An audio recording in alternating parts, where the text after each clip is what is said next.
আসসালামু আলাইকুম। বাংলাদেশের প্রধানমন্ত্রী শেখ হাসিনার পুত্র সজীব ওয়াজেদ জয় লাইভে এসে আওয়ামী লীগের নেতাকর্মীদের নিয়ে কি বললেন, আসুন আমরা এটা একটু শুনে নিই। আমি সজীব ওয়াজেদ জয় বলছি। বাংলাদেশে এখন একটি বিশৃঙ্খল পরিস্থিতি চলছে।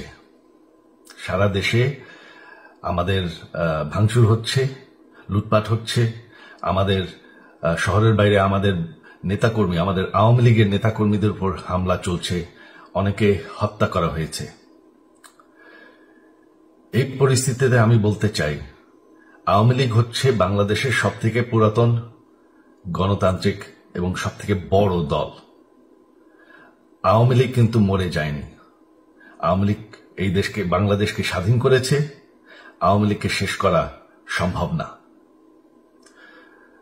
আমরা বলেছিলাম যে আমার পরিবার আর রাজনীতি করবে না, তবে আমাদের নেতাকর্মীর উপর যেভাবে হামলা হচ্ছে, এই পরিস্থিতিতে আমরা হাল ছেড়ে দিতে পারি না।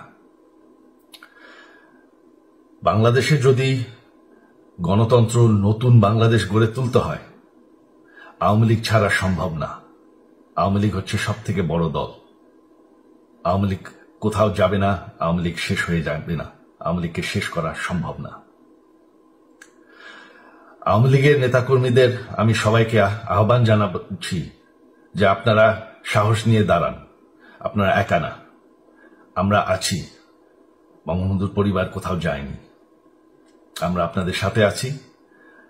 দেশকে, আমাদের নেতাকর্মীদেরকে, আওয়ামী লীগকে রক্ষা করার জন্য যা প্রয়োজন আমরা করতে প্রস্তুত।